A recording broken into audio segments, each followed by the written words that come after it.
지난 2003년에 체코에서 이 30분 분량의 단편 영화 한 편이 만들어졌습니다. 더 모스트라고 하는 제목인데, 이 모스트가 체코 말로는 다리라고 합니다. 이것을 번역하면 더 브릿지가 되는데, 이 영화가 우리나라에 들어와서 상영된 적은 없습니다만 유튜브에 자막 처리가, 우리 한글 자막 처리가 돼서 많은 분들에게 알려진 내용입니다. 그날도 이 다리가, 기차가 지나갈 때는 다리를 내리고, 기차가 지나가고 난 다음에는 다리를 올리는 일을 하는 아버지가 아들을 그날은 데리고 출근을 합니다. 이 아들이 아빠 일하는데 같이 가보자 라고 해서 데리고 간 겁니다. 잠시 후 기차가 지나갈 상황에서 다리를 내리려고 하는데 아들이 거기가 있는 겁니다. 놀다가 거기 가서 지금 다리를 내리면 아들이 죽고, 다리를 안 내리면 기차 안에 있는 많은 열차 승객들이 죽고, 그 상황이 됩니다. 그래서 아버지가 마침내 눈을 질끈 감고, 그리고 그 다리 내린 레버를 당겨서 아들은 죽고 기차는 무사히 지나가는 그런 내용입니다. 굉장히 감동적인데 이것이 성경적으로는 문제가 있습니다. 그래서 우리가 기독교적 색채를 띤 영화 가운데서 이것이 나오면 그것이 성경적으로 어떤 문제가 있는가, 그것을 잘 듣고 보충해서 그 내용을 이해해야 됩니다. 이 세상 그 영화 만드는 분들이 그냥 만들어준 대로 그대로 이해를 하면 안 된단 말입니다. 그 기차가 지나갈 때 레버를 당긴 것은 아버지의 심정이라고 할 수 있습니다. 그런데 죽은 아들은 지금 자발적으로 죽은 게 아니라 순전히 아버지의 뜻에 의하여 죽은 것이란 말입니다. 그런데 성경에서 예수님께서는 나는 죽을 권세도 있고 살 권세도 있다. 나는 내가 스스로 죽는 것을 선택했다 라고 말씀하셨단 말입니다. 그러니까 그 영화는, 더 모스트라고 하는, 더 브릿지라고 하는 그 영화는 성부의 마음은 투영이 됐을 수 있습니다만 아들의 자발적 의지는 표현되지 않은 감동적인 영화입니다. 그 정도로만 우리가 이해를 했으면 좋겠습니다. 오늘 저희는 세 가지를 생각할 겁니다. 첫째는 하나님의 뜻대로 살아가면 우리는 아무 손해도 안 본다, 이득이다 라는 겁니다. 그러니까 무엇을 믿을 것인가에서 우리는 부활을 확실히 믿어야 되는데, 또 무엇을 믿을까? 두 가지를 더 믿을 것은 하나님의 뜻대로 살아가면 절대 손해 안 본다는 걸 믿어야 됩니다. 그리고 두 번째로 기도드리면 하나님께서 반드시 외면하지 못하고 응답하신다. 그걸 믿어야 됩니다. 그리고 세 번째, 우리는 죽은 후에 반드시 부활한다. 이 세 가지를 믿어야 합니다. 첫 번째로 하나님의 뜻대로 살아가는 것이 가장 안전하고 행복하고 우리에게 이득이라는 점입니다. 이 많은 분들이 여러 가지 이 복잡한 문제들을 선별해가지고 하나님께 두세 가지로 이 농축을 시켜가지고 가지고 나옵니다. 이 중에서 하나님께서 결정해 주시면 그대로 따르겠습니다 라는 그런 아주 좋은 의도입니다. 문제는 두세 가지 안에 하나님의 뜻이 하나도 없다는 거예요. 그 두세 가지 안에 하나님의 뜻이 있으면, 그래 그럼 이걸로 해라, 나머지는 하지 마라, 그럼 그러시면 되는데, 하나님의 뜻이 세 개 다 아무것도 아닌 걸 들고 와가지고 이 중에 어떤 걸로 할까요? 라고 여쭙는단 말입니다. 7가지를 가지고 나와서 여쭙는 이 중에 하나로 결정하겠습니다. 골라주시면. 그런데 7가지나 되는 것을 가지고 나와서 하나님께 여쭙는 태도는 참 좋으나 하나님 보시니까 그 안에 하나님 뜻이 하나도 없어요. 그럴 때는 하나님께서 다 안 된다 라고 말씀하신단 말입니다. 그걸 받아들여야 된단 말입니다. 내가 100개를 가지고 나와서 하나님 이 안에서 하나님 뜻 하나만 행하겠습니다 라고 할지라도 하나님께서 보실 때 그 100개 안에 하나님의 뜻이 하나도 없어요. 그러면 이건 안 된다 라고 말씀하실 때 그것을 당연하게 받아들일 줄 알아야 한단 말입니다. 공손하게. 이건 뭡니까? 도대체 제가 요구하는 것 중에서 된다는 게 뭡니까? 전부 안 될 것만 가지고 와가지고. 여러분, 하나님은 진리의 하나님이시기 때문에 우리가 1000가지를 가지고 나와도 안 되는 건 안 되는 겁니다. 그 안에 하나님 뜻이 없으면 동의 안 해주신단 말입니다. 그래도 얘가 1000가지나 가지고 애써 힘써 적어가지고 나왔는데 그래도 뭐 내 마음에 안 들어도 하나는 동의해줘야지. 그런 건 없단 말입니다. 하나님 그렇게 안 하신단 말입니다. 그러므로 하나님의 뜻을 우리가 여쭐 때는 내가 아무것도 결정하지 말고 여쭈어야 됩니다. 사람이 마음으로 자기 길을 계획할지라도 그 걸음을 인도하시는 것은 하나님께서 보시고 합당하다라고 할 때까지 우리는 계속 인내하면서 기다려야 됩니다. 그럼 그렇게 하다 보면 세월 다 갑니다. 여러분, 하나님의 뜻대로 행해서 절대 손해보지 않습니다. 세 사람이 모여서 하나님의 뜻을 찾기 시작했습니다.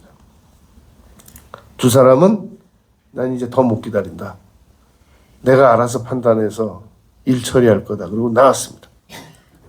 한 사람은 끝까지 하나님의 뜻을 찾기로 기다리고 있었습니다. 그런데 두 사람이 나가서 자꾸 무슨 일을 성공하는데 하나님의 뜻을 찾기 위해서 기다리는 사람은 세월이 많이 가는데도 아무것도 안 알려주시는 거예요. 아무것도 이룬 게 없단 말입니다. 세월이 더 많이 갔습니다. 두 사람은 자기 뜻대로 추진한 일이 결국은 서서히 안 되기 시작했습니다. 바닥이 드러나기 시작했습니다. 그때까지 하나님께서 준비시키신 사람은 하나님께서 준비시키신 일을 하는 순간부터 일이 잘 되기 시작했습니다. 그러므로 하나님의 뜻대로 우리가 이행할 때 절대 손해보지 않습니다. 여러분, 우리는 이 하나님의 뜻을 왜 알고 싶어 하느냐 하는 문제는 몇 가지 이유가 있습니다. 일단 그냥 하나님 뜻대로 하지 말고 그냥 내 뜻대로 우리 과거에 살았잖아요. 근데 왜 언제부턴가 하나님의 뜻을 우리가 자꾸 찾고 싶어 합니까? 찾기 시작했습니까? 그 이유가 몇 가지 있단 말입니다. 우선 하나님을 기쁘시게 하고자 하는 우리 마음이 있어요. 내가 옛날에 모를 때는 내 마음대로 살았는데 그래도 이제는 내가 하나님의 뜻대로 하나님을 좀 기쁘시게 해드리기 위해서 하나님께 여쭙고 그러고 내가 일을 시작해야 되겠어. 그런 아주 선한 의도가 있단 말입니다. 그런데 그런 의도만 있지는 않습니다. 또 하나는 실패하지 않고 싶기 때문입니다. 내 뜻대로만 했다면 반드시 언젠가 실패할 수 있기 때문에 하나님의 뜻대로 미리 여쭙고 나가야 우리가 실패하지 않을 수 있기 때문에 실패하지 않고 싶기 때문에 하나님의 뜻을 여쭤보는 동기가 아주 강하단 말입니다. 또 우리가 하나님의 뜻을 여쭙는 이유는 너무 선택할 게 많아요. 이렇게 빠르게 선택해야 될 것들을 나의 판단력만을 의지해가지고 선택을 하다 보면 반드시 문제가 일어날 것이기 때문에 하나님의 뜻을 여쭙기도 하고 하나님의 뜻을 찾기도 한단 말입니다. 또 하나 우리가 하나님의 뜻을 찾는 이유는 두려움 때문입니다. 이건 틀림없이 실패했다. 내가 했던 일들 다 지금까지 다 실패했다. 그런데 내가 하나님의 뜻을 여쭙지 않고 내 마음대로 처리했다가 내가 무슨 일을 당하려고. 이제라도 내가 여쭈어야지. 그러나 하나님의 뜻은 우리가 몇 번 구했다고 할지라도 계속 구하게 되지 않습니다. 왜냐하면 어느 정도 해보다가 반드시 지치는 날이 옵니다. 이거 뭐 하나님의 뜻대로 사는 게 중요하긴 한데 이거 원체 힘들구만. 에? 이거 뭐 날마다 여줄 수도 없고, 이거 진짜 뭐 너무 힘들어. 그러니까 난 내 판단대로 앞으로 내 판단대로 그냥 할 거야. 라고 생각하는 그런 경향이 우리에게 있단 말입니다. 그러므로 여러분, 우리가 꼭 명심해야 될 것은 하나님의 뜻이 알기 어려운 게 아니라 하나님의 뜻도 아닌 걸 잔뜩 갖다 놓고 이 안에서 골라주세요라고 하니까 하나님께서 자꾸 거절을 해서 어려운 거지, 하나님의 뜻 딱 한 가지 가져다가 딱 할까요 말까요 그래서 해라, 그건 하나도 안 어렵단 말입니다. 우리 마음속에 여러 가지 많은 생각들이 있기 때문에 하나님께서 그걸 동기적으로 하나님께 여쭙고, 저는 하나님 뜻을 몰라서 그렇지 알려만 주시면 할 겁니다. 그건 하나도 안 복잡해요.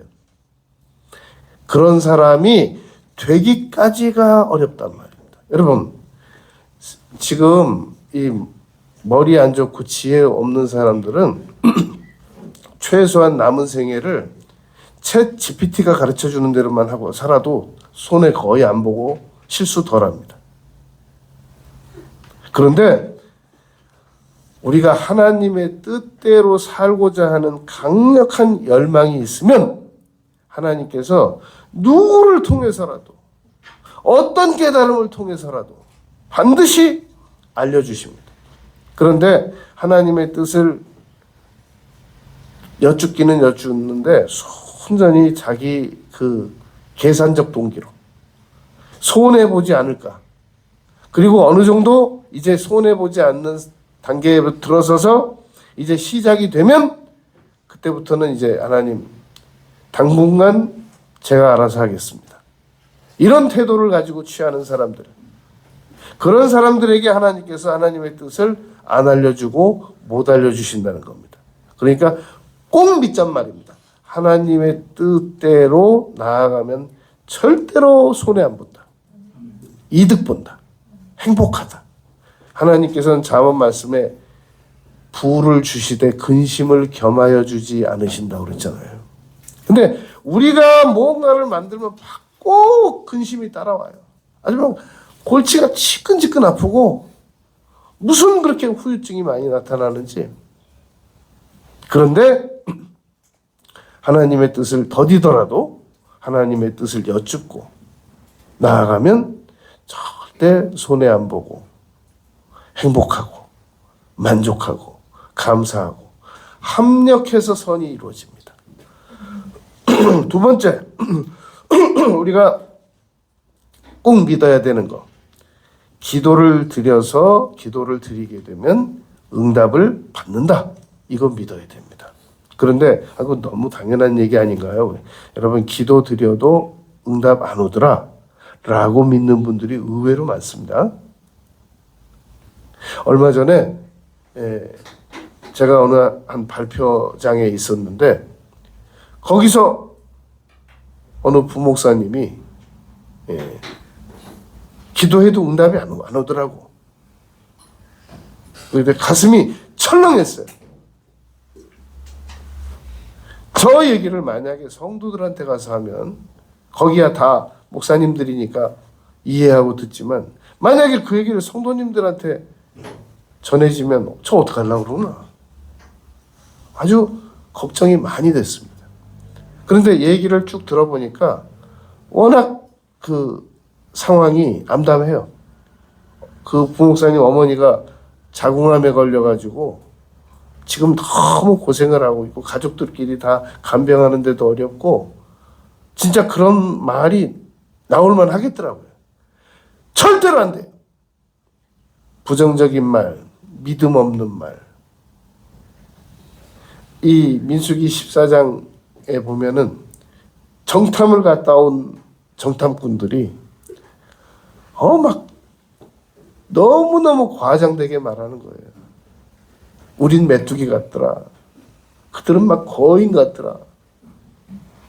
그러니까 하나님께서 그들을 설득하지 않으시고 그 자리에서 10명을 다 죽이셨어요. 포기했어요.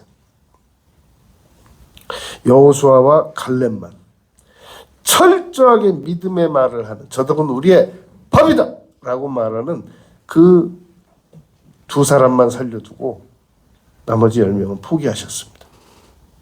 여러분, 우리가 계속 부정적인 말을 하고 그러면 하나님께서 언제까지 참 인내하시면서 우리를 그게 아니다라고 설득시키실지는 모르지만 그 태도 안 고치면 언젠가 하나님 포기하실 수도 있습니다. 난 너 이제 그만 설득시킬 거야. 절대로 부정적인 말 하지 말고 부정적인 믿음 가지지 말고 당장 내 뜻대로 몇 가지가 안 된다고 해서 하나님께서 나를 포기하셨다는 둥, 기도 응답이라는 건 과연 있는 거냐는 둥, 이런 얘기하는 거 아닙니다. 기도 응답은 반드시 옵니다. 마태복음 7장 9절부터 11절까지 보면 너희 중에 누가 아들이 떡을 달라고 하는데 돌을 주고 생선 달라고 하는데 뱀을 줄 사람이 있겠느냐. 여러분, 우리 가운데 그런 사람이 있습니까? 없고 불가능한 얘기예요. 그런데 하나님은 안 그러시다는 거예요. 그럼 하나님은 우리보다 더 인정이 없으신 분이시네요. 큰 잘못이란 말입니다. 호세아서 11장 8절 에브라임이여 내가 어찌 너를 놓겠느냐. 이스라엘이여 내가 어찌 너를 버리겠느냐. 내 마음이 내 속에서 돌이키어 나의 긍휼이 온전히 불붙듯 하도다. 여러분, 우리가 우리 자녀들에게 무슨 일이 있어 보세요. 그때부터 밥이 맛이 있습니까? 뭐 눈에 보이는 좋은 것들이 좋게 보입니까? 당분간 다 스톱되는 거란 말입니다. 내 자녀에게 고통이 있으면 그 자녀가 고통당하는 자의 어미는 당분간 모든 즐거움이 다 중단돼요. 오직 자녀의 문제만 해결이 되고 나서야 숨도 좀 쉬고 여유도 생기고 그런단 말입니다. 그런데 하나님께서는 우리가 고난을 당하시든지 말든지 뭐 여유 있게 그냥 행복하게 살아가시는 분일 거야. 그 믿음이 어디서 나오고 믿음이냔 말이에요. 그 믿음 누가 준 거냐, 누가 준 거냔 말이죠. 어디서 그런 믿음을 배웠어요? 하나님은 성경 어디에도 그런 일이 없으십니다. 그러므로 기도 드리면 반드시 응답 온다. 다니엘은 첫날 기도 응답을 첫날 출발했는데 응답 도착은 20하루 만에 왔어요. 여러분, 택배도 며칠 걸려요. 택배도. 우리가 기도를 하나님께 드리면 그냥 하늘에서 천장에서 바로 떨어질 수 있을 만큼 그런 것들만 구하는 게 아니잖아요. 하나님, 나를 변화시켜 주세요. 사흘이면 변화됩니까, 우리가? 이 강박한 심령들이 사흘이면 변화되겠냔 말이죠. 그건 한 40년 걸리겠는데, 모세도 40년 걸렸었는데, 금방 응답받을 수 있는 게 있고 좀 시간 걸리는 게 있고 그렇단 말입니다. 기도 응답은 반드시 받아집니다. 그리고 이 기도를 응답을 받기 위해서 아주 짧은 문장으로 하나 만들어야 돼요. 내가 뭐 요구하나. 여러분, 이 맹인에게 예수님께서 물으셨습니다. 내가 내게 무엇하여 주기를 원하느냐. 그랬더니 보기를 원하나이다. 아주 짧게. 여러분, 우리가 박사 논문을 쓰면 350페이지, 400페이지 이렇게 쓴단 말입니다.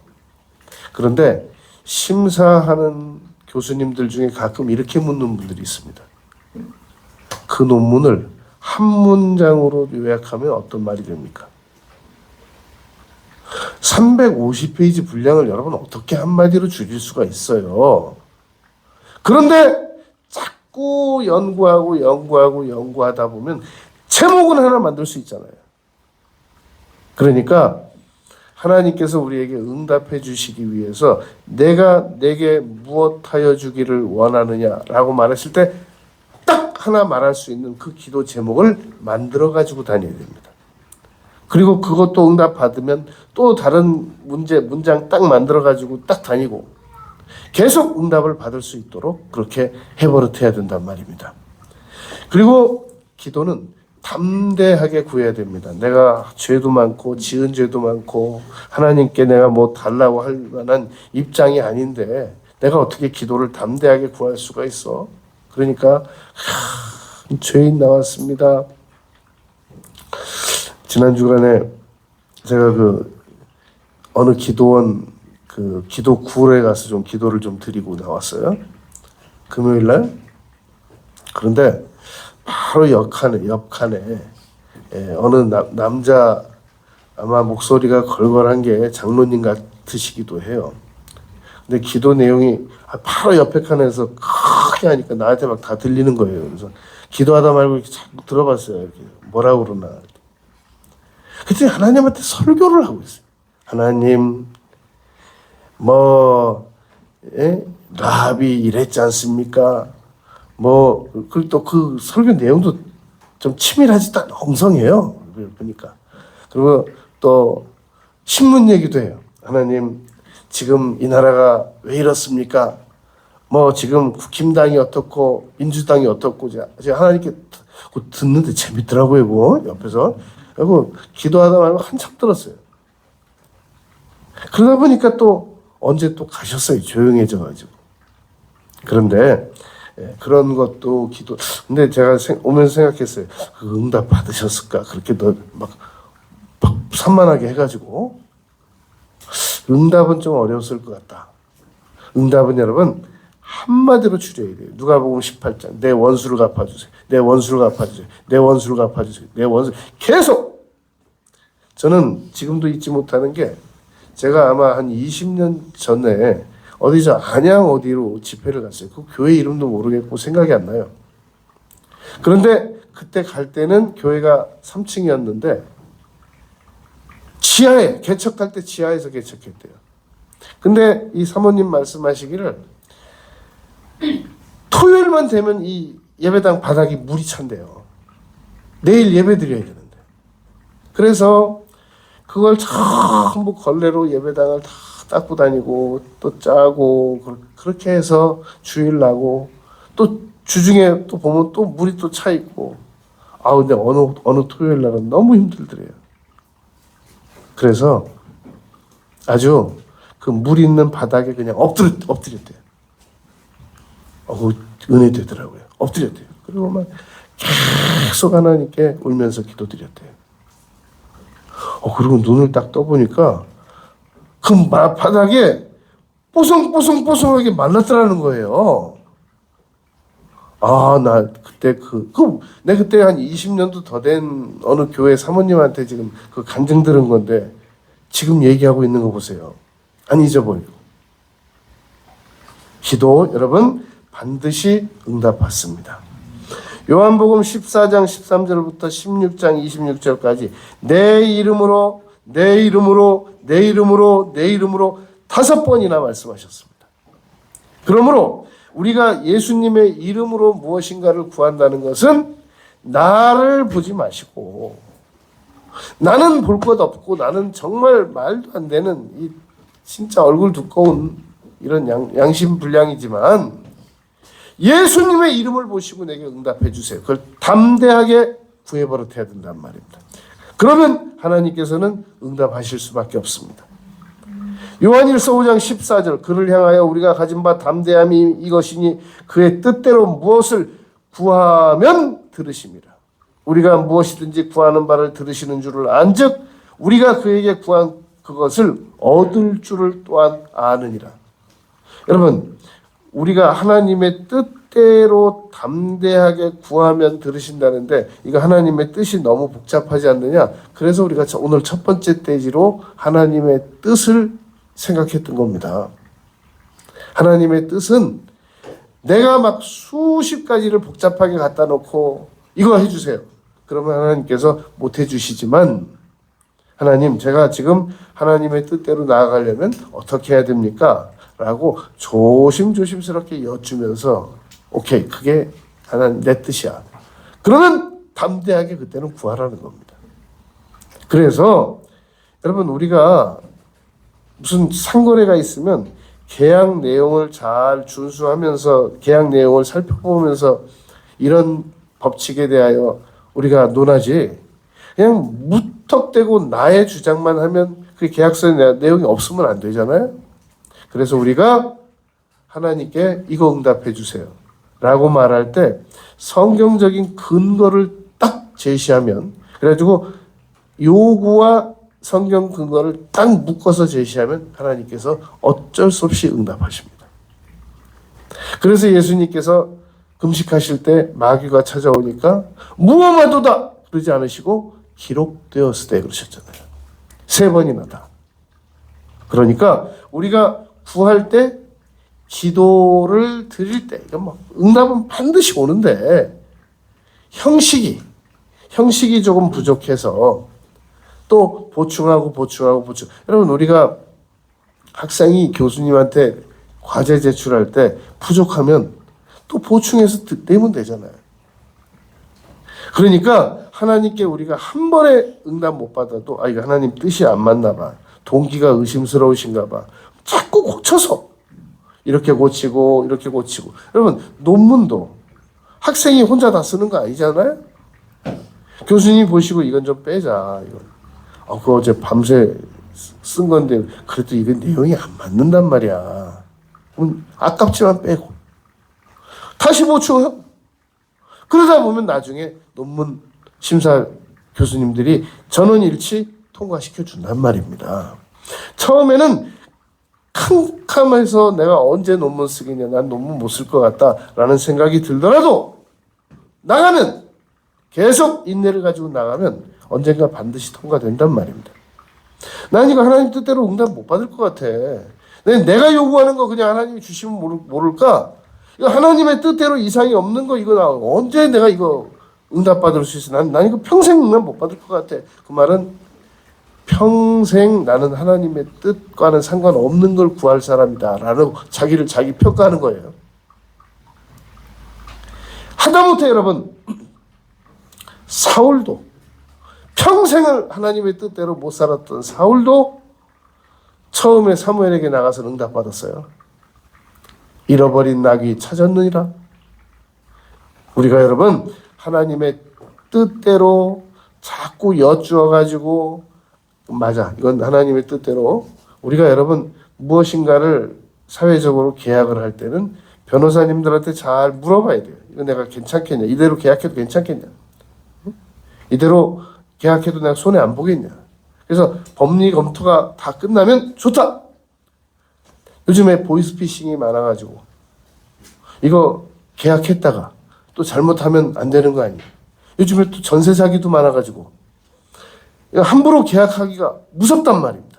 그러니까 법률적 검토를 잘 해야 돼요. 그래가지고 최종적으로 다 검토가 끝났으면 그때 이제 믿어야 돼요. 좋다, 이제는 해도 된다. 근데 다 검토해놓고도 못 믿어요. 담대하지가 못해요. 그러면 아무것도 못하는 거예요. 나가야 돼요. 앞으로 나가야 돼요.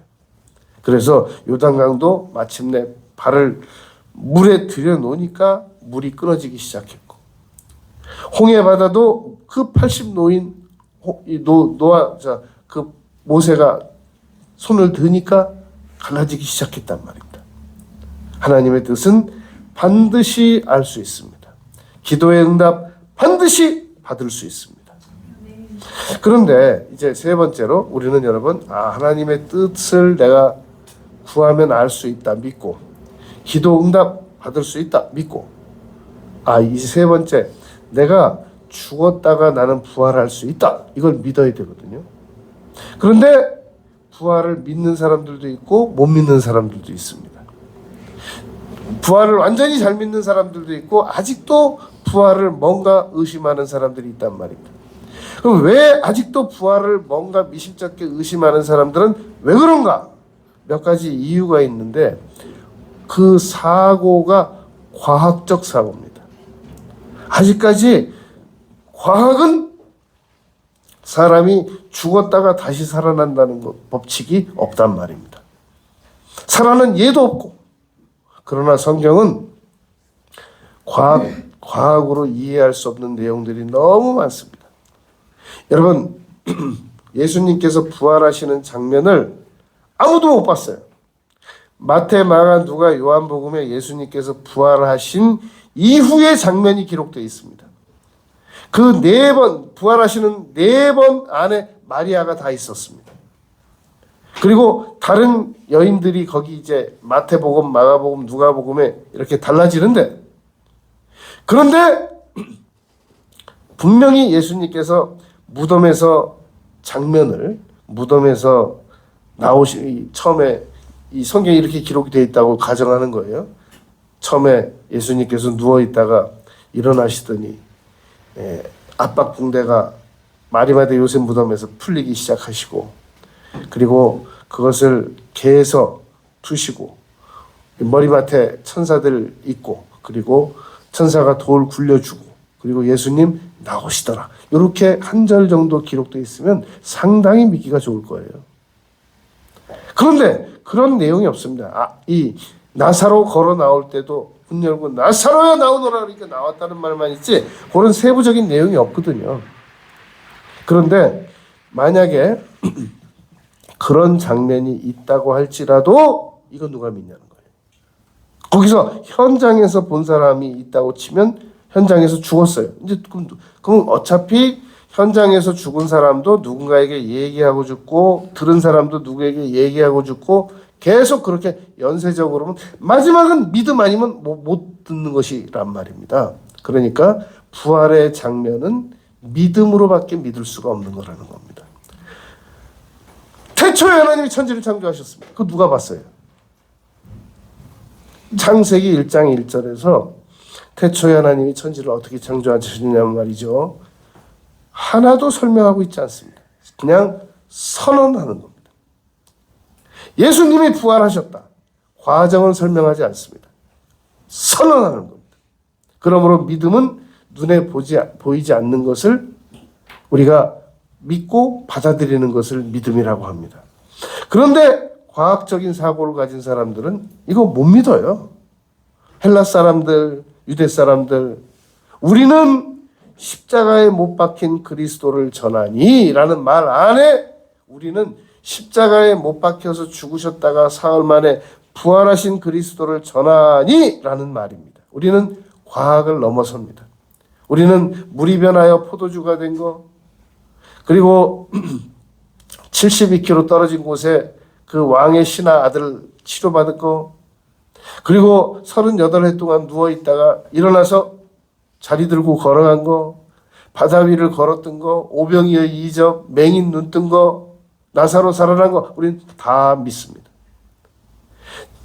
창세기 때 태초에 하나님이 우리 그 자리에 없었지만 천지를 창조하신 것을 믿는단 말입니다. 베드로전서 1장 8절 9절 너희가 예수를 보지 못하였으나 사랑까지 하는도다. 우리가 여러분 믿음이라고 하는 것은 보지 않은 것을 믿는 것을 믿음이라고 합니다. 도마가 나는 예수님 다시 오셨을 때, 내가 그 자리에 없었거든요. 다시 오셨을 때 내 손가락을 그의 옆구리에다 넣어보고 나서야 나는 믿을 수 있어. 여드레가 지났을 때 도마가 있는 방에 갑자기 예수님 나타나셨습니다. 그랬더니 도마에게 너의 손가락을 넣어보고 믿으라 할 때 안 넣어보고 나의 주여 나의 하나님이여 라고 말했단 말입니다. 네가 나를 본 거로 믿느냐? 그 말은 경험주의 때문에 못 믿는다는 겁니다. 나는 경험을 해야만 믿을 수 있다. 내가 경험하지 못한 것은 나는 못 믿는다. 이 사람들이 바로 못 믿고 과학적인 사고를 가진 사람들이 못 믿고 그리고 여러분 허무한 것에 사로잡힌 사람들이 또 못 믿습니다. 고린도전서 15장 32절 내일 죽을 터이니 먹고 마시자 하리라. 이 사람들은 못 믿습니다. 사람이 다 죽으면 끝이지 쓸데없는 소리 하지 말라고. 그래서 전도할 때 여러분 혹시 사람이 대단히 신뢰됩니다만 사람이 죽었다가 다시 살아나면 어떻게 된다고 믿으시나요? 그럼 말 안 하고 가만히 있는 분들 가운데 혹시 개나 돼지나 저 쥐나 뱀으로 변화되는 거 그거 믿으시나요? 그 불교에서 그 가르치지 않소, 늘. 예? 우리 다 그렇게 알고 듣고 배워왔지, 뭐. 예? 그 외에 뭔가 있겠소. 여러분, 사람이 죽었다가, 이 영특한 사람이 죽었다가, 어떻게 아빠 개, 엄마 쥐, 할머니, 예? 뱀, 끔찍도 해요, 정말. 저는 오랫동안 나이하고 띠하고 그 연결시키는 거 안 쓴 지가 지금 몇십 년 됐어요. 징그러워서.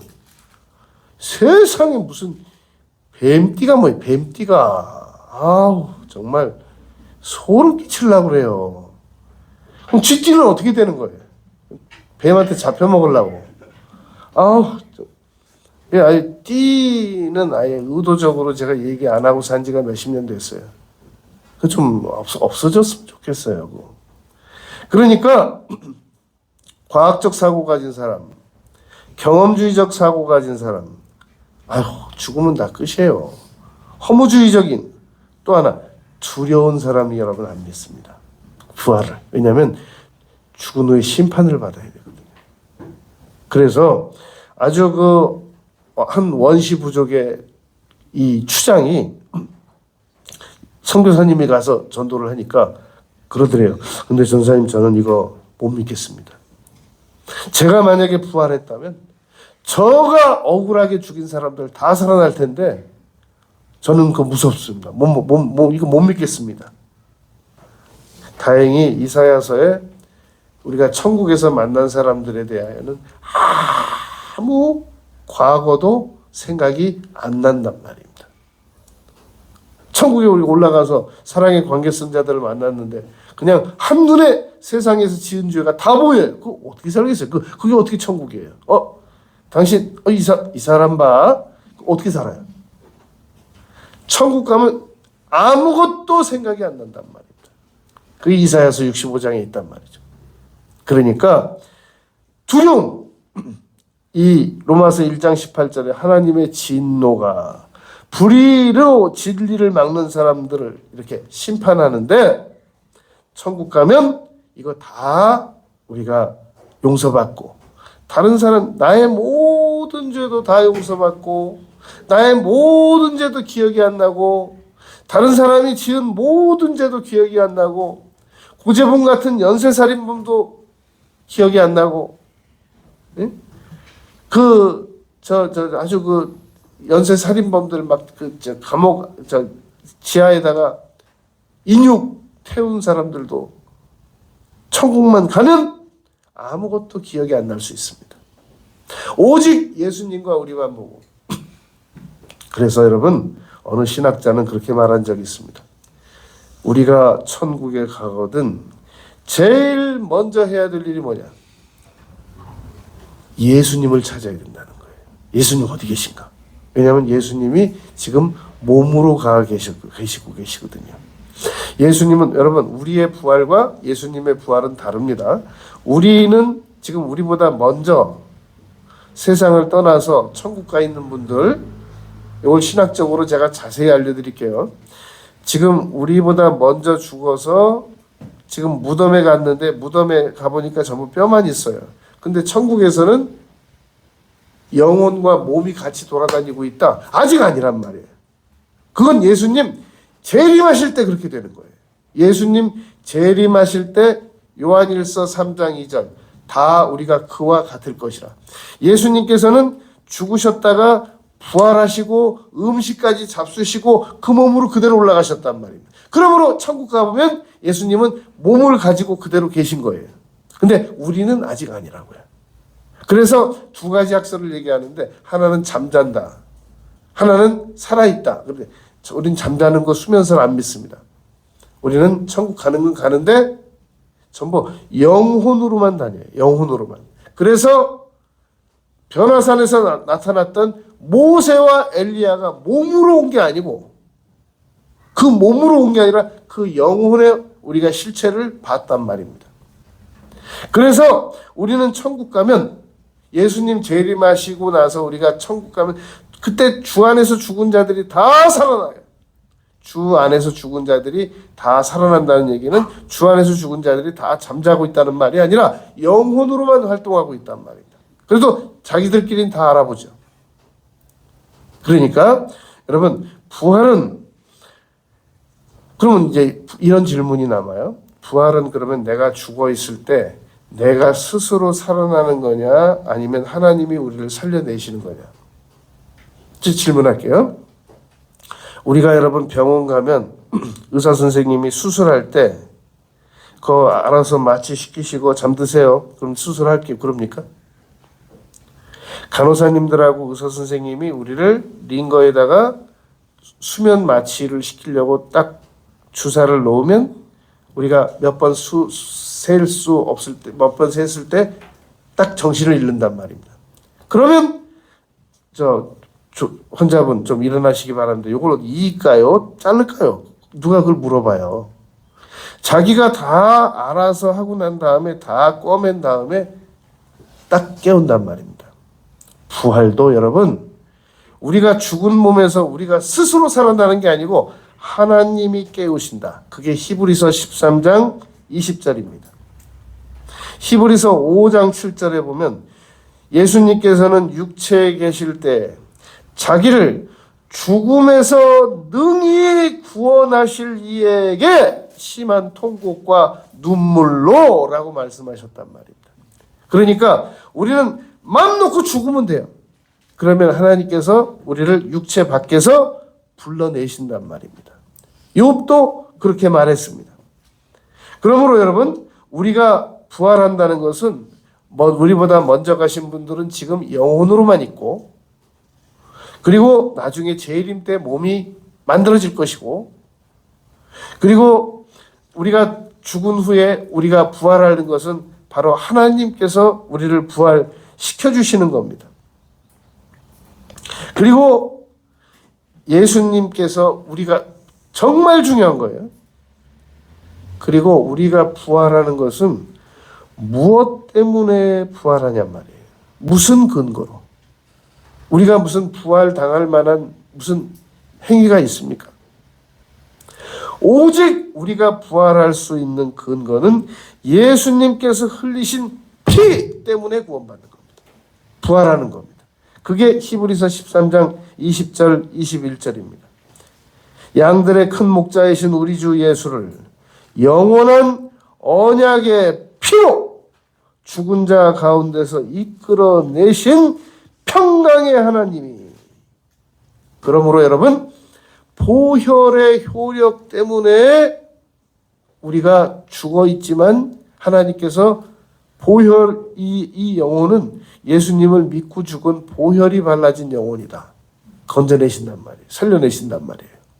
그러므로 우리는 죽는 순간에도 예수님의 피 그걸 믿고 죽어야 된단 말입니다.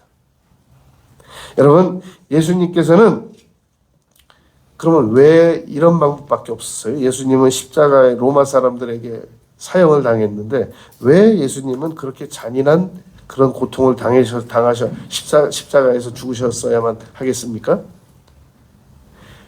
두 가지 목적 때문입니다. 하나는 우리 인류가 지은 하나님께 지은 죄값을 다 갚기 위해서 십자가에 죽으셨어야 하고 또 하나 우리 하나님과 우리 인류가 원수된 것을 화목케 하시기 위해서 십자가에 죽으셨어야만 한단 말입니다.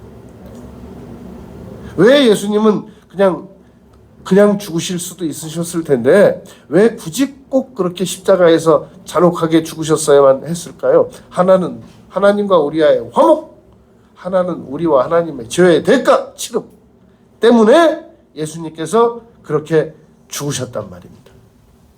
여러분 우리가 이 부활을 분명히 믿으면 놀라운 일이 일어납니다. 제가 여러분 한번 질문 드려볼게요.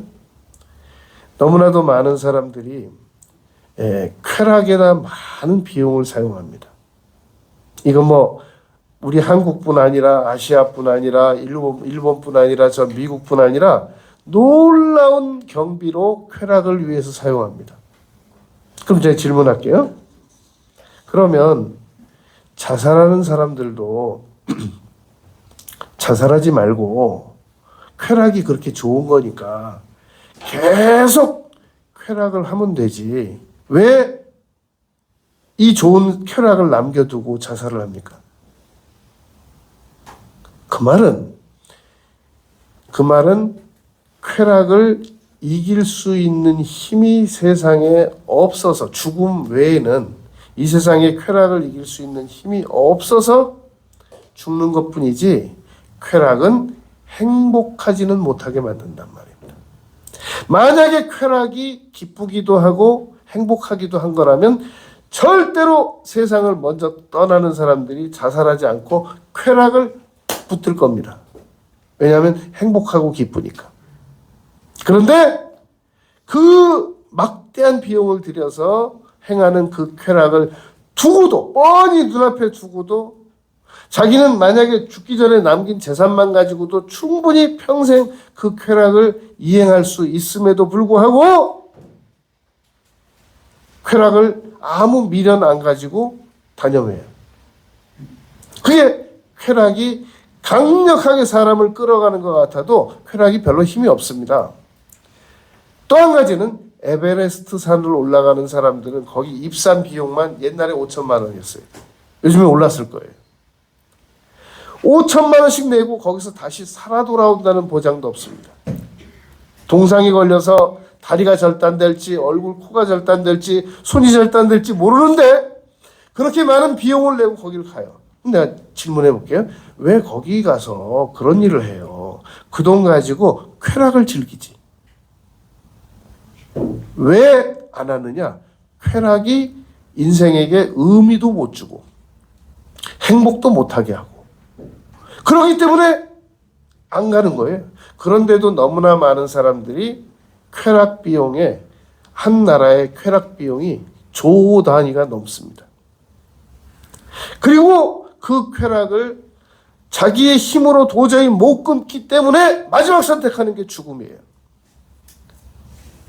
그러나 우리는 쾌락을 이길 수 있는 죽음뿐이 있는 게 아니라 쾌락을 이기고 극복할 수 있는 부활의 믿음이 있단 말입니다. 이 부활의 믿음을 가지면 고난도 이기고 쾌락도 이기고 다스리고 무가치한 것들을 물리칠 수 있고 가치 있는 것들을 선택할 수 있는 정상적인 판단력을 가지게 된단 말입니다. 여러분, 오늘 우리는 세 가지를 생각했습니다. 하나님의 뜻은 반드시 우리에게 이득을 준다. 기도드리면 반드시 응답받는다. 부활한다는 믿음을 가지면 죽음을 두려워하지 않고 그 어떤 것도 다스려 나갈 수가 있다. 이 세 가지의 믿음을 가지고 남은 생애를 살아나가는 우리 모두가 되시길 바라겠습니다. 아버지 하나님, 저희들이 남은 생에 살아나감에 있어서 부활의 믿음, 기도 응답을 받을 수 있다는 믿음, 그리고 하나님의 뜻대로 살아가면 반드시 이득이 다가온다는 믿음, 이 세 가지 믿음을 가지고 남은 생애를 살아나가도록 하겠습니다. 예수님 이름으로 기도드렸습니다. 아멘. 165장 찬송 드리겠습니다.